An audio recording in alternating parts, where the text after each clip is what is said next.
Nenza kyemanyi kiri kimu bataddewo panel okulaba nti bamma mutabani wa Segirinya kadi kijja baswaza obukumu obummi kwe kuteekawo debate yakoze bubi nnyo yakoze bulungi ye era yayogedde according to structures zaayagala okutambuliramu naye gyali omwana ajja mukuwa omwana oli mu control ajja mukuwa naye n'abaana baffe babaddeyo nga basaka naye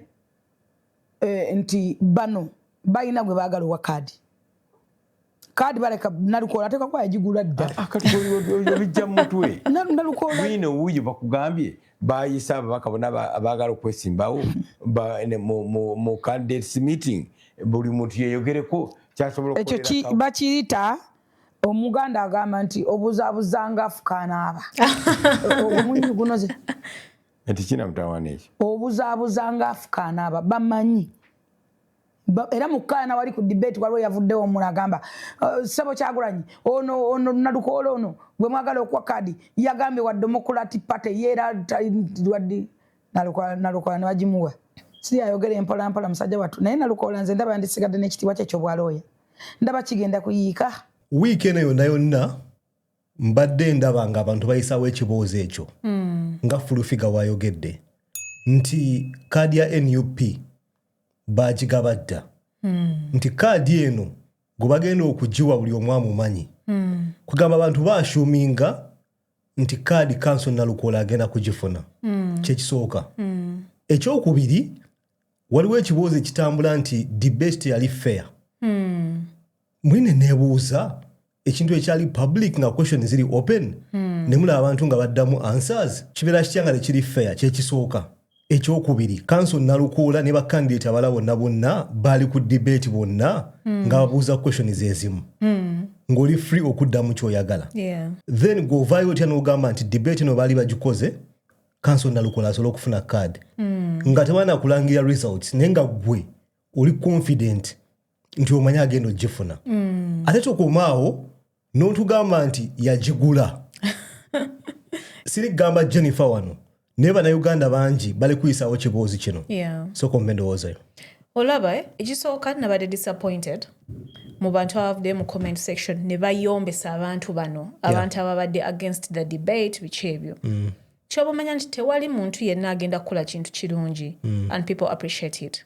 ne bwovaayo n'oleeta Yesu n'omukomyawo ne bwovaayo bamulekwa bonna n'obatwala mu ssomero bannamwandu n'obawa emirimu buli omu n'omuwa billion tugenda kunoonyayo ensonga ey'okwekwasa yes personally believing buli bw'okola ekintu ne kyattractinga attention bweti nga buli omu agezaako kiteeka wansi dda wabbali weekubire mu ngalo kubanga oba okoze ekituufu in most cases your enemies oba abantu abatakwagaliza bagenda gezaako kusiiga obusa nkugambye ne bw'okwata boko nnyini ng'obasanze ku street nga tebalina kyakulya n'obawa ekyokulya n'obawaawo okusuza bagenda gamba abadde ayagala kundoga oshegera so yeyo mentality nti kwagamba kino ekintu kya debate kyabakubye wala nnyo exactly kubanga tebakirabangako exactly bo mu pate zaabwe bamanyira ku dictatinga kati muyimbi kigwe tuba tuwaayo kadi aganaga kati mu pate yafaani alina akabina akanene kale katusindikeyo no yaba competinga tebalina bwerufu obwo so tebaagala muntu akola kintu kigenda kubassa wansi so bagenda kukola buli kimu kyonna kye baagala oba buli kimu kyonna mu busobozi bwabwe okuteeka wansi endevu eno ate omanyi eno ensonga wagikuonako mu videos enkaddeawo n'ogamba nti buli muntu anaafuna kaadi bajja funawo ekyokwekwasa Nalukola wagifuna nti mugimuwadde yagigula lwakuba kanso ffe twali twakimanya dda kaadi yali ya Nalukola Alex wagifuna nti mugimuwadde lwakuba ki muntu wa Segirinya bagezaako okufuna simpase Magala wanagifuna nti wakuba political prisoner kitegeera eno babadde tebalina kyakkola badde balina ogiwa Magala ebintu ng'ebyo kugamba story ya donkey nti oba olina donkey oba endogoyi wogitambuza bagenda kukusongamu bagambe laba omusiru oyo mu kifo ky'okutuula ku ndogoyi ali kutambuza bigere wogitulako era nga bagamba laba omusiru oyo kwegamba togenda ba satisfy nga buli kyokola bagenda kufuna loophole njagala nkubuuzeemu olowooza batiddemu olowooza batiddemu nti omuntu yenna agenda okuva mu NUP agenda kuwangula Kawempe North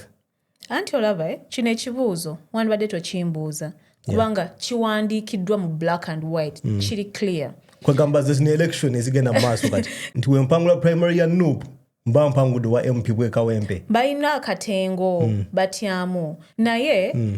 bw'otunulira abantu bonna be bafrontinze at the end of the day bamanyi bonna bali powerful kati bagezaako okukola kuleetawo okulwanagana mu bana abantu so that omwenda abatafuna card they turn against ekibiina but probably badde ku side yaabwe so bano abantu bagezaako okulowooza ffe tetutegeera balinga abalaba mu maaso mbw katugezeeko okuleetawo okulwanagana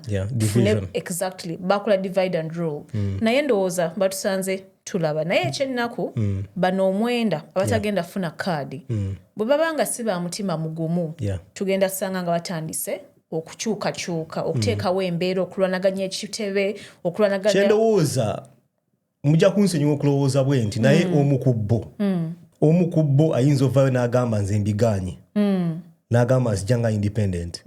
nyina feeling eyo okuva nalaba debate eyo n'emboozi ebadde egenda mu maaso nti mulimu candidate omu ayinza okuvayo neyeefuula n'agamba nze nzijanga independent banzibye n'ayisawo ekiboozi kino ekigenda mu maaso nti kaadi bali bakimanyi bagenda giwa omuntu bw'ati wadde ng'ebintu bibadde fair mulimu abavuddeyo ne bagamba ebintu bino tebiri public nti NUP yeekwasa nti people power bayisawo ekiboozi nga bagamba nti muli people power lwaki akakiiko kalonze Kyagulanyi ayagala nnyo obuyinza ekijja omulemesa politics omanyi mwe temwagala biwulira genda kudda muvume tewulira ekigenda okulemesa Kyagulanyi politics ayagala nnyo obuyinza ayagala nnyo okufuga ekibiina kyokola mu kamyufu akali contested bwe katyo bwe bamala debate public debate oyina register y'aba members ofuna ekisaawe n'oteekamu ebox 3 bamana nemukeere nemukuba ebirango bamembers mwekebere ku nkalala mugenda kujja mulonde akamyufu ka MP wamu nomanya nti abantu bebasozeewo naye bagenda kutuula mugenda bateekamu debate muyingire mu room mulondeko omwamu abantu bataano high command ya fire base erondeko omwo abagenda okulonda sibeevola magaduula abagenda okulonda kuliko Honorable Bobi Wine Honorable Nyanzi kuliko Muganda wange Nubianiri ekitiibwa Edi Mutwe waliyo omulala bamuyita Tony Hose waliwo Selector Devi waliwo n'omulala bamuyita Dry Tea bajja kutuula balondi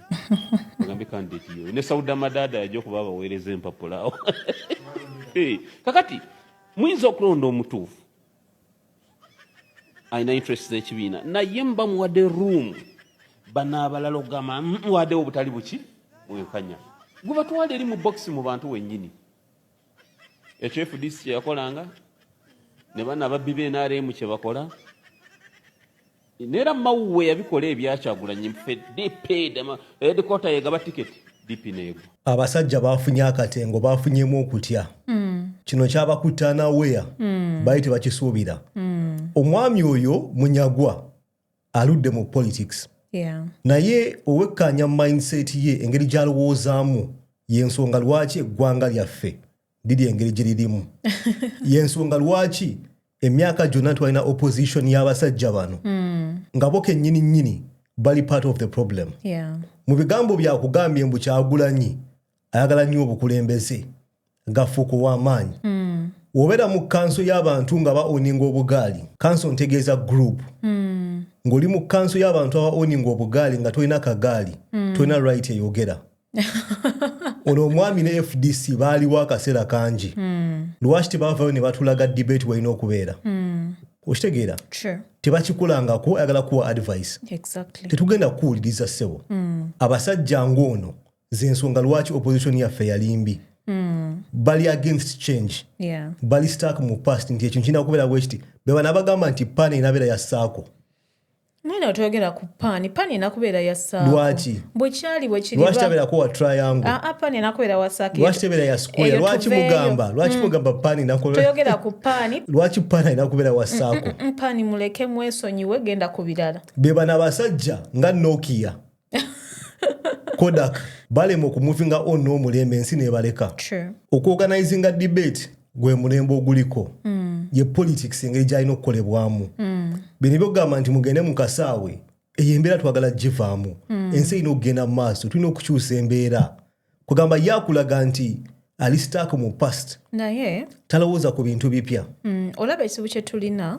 kino ekintu nkyogera nnyo nti bwe tuba tulina abantu 10 abaagala okwesimbawo asinga okutusesa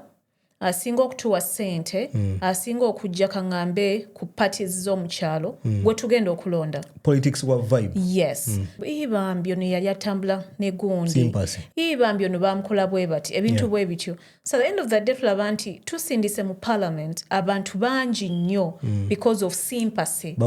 munyagwa yeewambako because of affiliations okimanyi nti ono gayi yeewambako yewambako anyonya masanyalaze kati nti kubanga ono gaya abonga nnyo noono katumulonde so tulaba nti tusindika abantu mu parliament n'amalayo emyaka 5 nga kigambo kyokka kyayogedde kibadde kimu kyokka akkiriza bukkiriza naye debate eno kino twakyogeddeko mu video yawedde debate eno etwa opportunity nti mu bantu 10 bano ani gwe tugenda osindika asobola okuvuganya asobola okuchallenginga parliament because olaba mu parliament beekuba ebikonde oli n'agweri n'azirika for 2 years n'akuma in the 3rd year tuddemu tumulonde mu parliament twagala omuntu agenda okwogera ebigambo oli bwamugamba tugenda kuteekako togikwata oli aveeyo mugambe naye ku lwaki si muntu agenda kujja atugulira essukaali so oyo politics w'omwami ono y'oyo eyamulondesa long time ago nti ye kyeyakolanga ng'abayitamu ng'abasesa mugati gwa bbata ng'anyeenye ebbuto ng'aexcitinga abantu kansuka empisewo kino wosubjectinga munyagwa ku debate tasafuna kadi bunch of love they are against it munyagwa is not a smart individual omanyi nga otugambye surviving ku vibe kuteekawo mbeera kusekaseka naye nga omusubjectinga ku conversation eri deep ono gayita na substance anti kati awo ngendo mubuuliza kubanga ye atugamba asubscribing to FDC FDC atuleetedde omuntu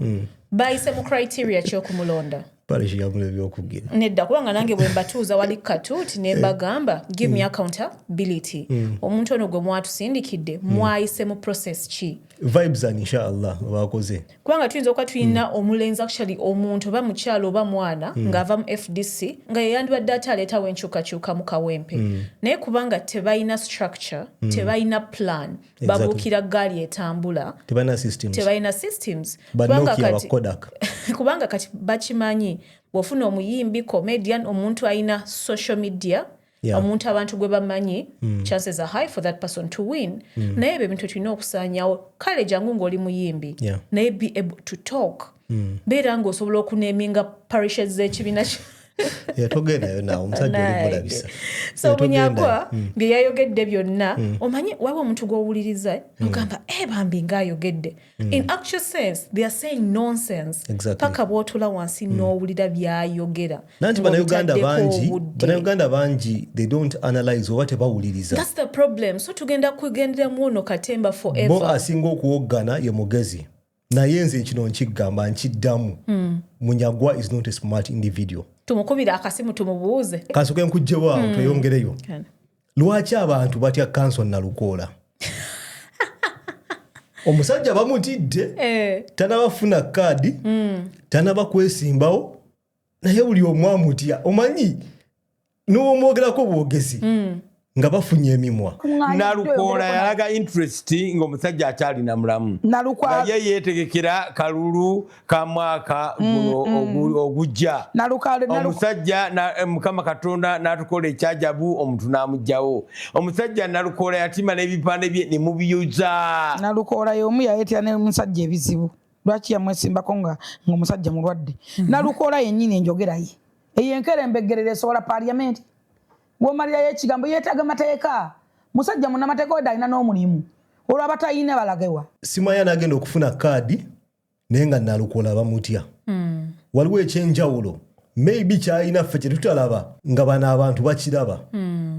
ne bafunamu akatengo ne bagamba ono katumukuba aleme kufuna kaadi kyebali okukola actually bali kukola groundwork so that in case nalukoola wafuna kaadi twabagamba gwe bali baagala eyo debate it was useless oshegera so they are preparing themselves bwatafuna twabagamba so in the end of the day bagenda kulwanisa ekirungi so by the time nalukoola gwe baliko probably balaba debate simanyi results zavuddeyo naye probably balaba debate ne balaba ono gaayo ono bw'anajja atugezeko okubatiisa baleme kumuwa